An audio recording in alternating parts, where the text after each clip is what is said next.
ಏನು ಮಾಡಿರ್ತೀಯ ಇವಾಗ ನೀನೇ ಅನುಭವಿಸಿ ಹೋಗ್ತೀಯಾ. ಆ್ಯಸ್ ಅ ಸೋಲ್ ನೀವು ಸೋಲ್ ಒಂದೇನೆ.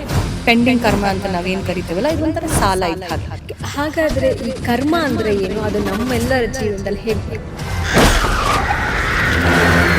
ಎಂಥ ಅಪ್ಪ ಅಮ್ಮ ಸಿಕ್ಬಿಟ್ರು ನನಗೆ, ಇಂಥ ಕೆಟ್ಟ ಅಪ್ಪ ಅಮ್ಮ ಯಾರಿಗೂ ಸಿಗಬಾರ್ದು ಅಂತ ಹೇಳ್ತಾರೆ ಮಕ್ಕಳು.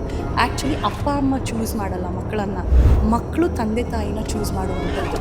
ಹುಡುಗಿಗೋ ಅಥವಾ ಹುಡುಗನಿಗೋ ಮ್ಯಾರೇಜ್ ಆಗಿರುತ್ತೆ, ಬಟ್ ಇನ್ನೊಂದು ರಿಲೇಷನ್ಶಿಪ್ಪಲ್ಲಿ ಇರ್ತಾರೆ. ಈಗ ನಾನು ನಿಮ್ಗೇನೋ ಒಂದು ಕೆಟ್ಟದ್ದು ಮಾಡಿರ್ತೀನಿ, ವಾಪಸ್ಸು ನಾನು ಅದಕ್ಕೆ ಪೇ ಮಾಡಲೇಬೇಕು. ಇಷ್ಟೇ ದಿನಕ್ಕೆ ಸಾಯಬೇಕು ಅಂತ ಏನಾದರೂ ಇರುತ್ತಾ, ಅಥವಾ ಒಳ್ಳೆ ಸಾವು ಕೆಟ್ಟ ಸಾವು ಅಂತ ಕೂಡ ಇದೆ? ಅದೇ ಕೆಟ್ಟ ಕರ್ಮ ಮಾಡಿದರೆ ಹಾವು ಕಚ್ಚಿಸ್ಕೊಂಡು ಸಾಯುವಂಥದ್ದು, ಇಲ್ಲ ಯಾರಾದರೂ ಒಂದು ಚಾಕು ಹಾಕುವಂಥದ್ದು, ಇಲ್ಲ ಅಂದರೆ ಆಕ್ಸಿಡೆಂಟ್ಸು. ಸಾವಾಗಿರುತ್ತೆ ಒಂದು ಮನೇಲಿ, ಬಟ್ ಅವರಿಗೆ ಹೆಂಡತಿಗಾಗಿರಬಹುದು, ತಾಯಿಗಾಗಿರಬಹುದು, ಏನಕ್ಕೆ ಸಾವಾಯಿತು ಅನ್ನೋದು ಗೊತ್ತಿರೋದಿಲ್ಲ. ಕಂಡಿಡಿಬೋದಾ?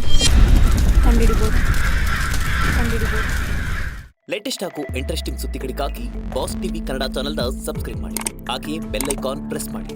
ಇದರ ಜೊತೆಗೆ ಫೇಸ್ಬುಕ್, ಇನ್ಸ್ಟಾಗ್ರಾಮ್, ಎಕ್ಸ್ನಲ್ಲೂ ಮಿಸ್ ಮಾಡದೆ ಫಾಲೋ ಮಾಡಿ.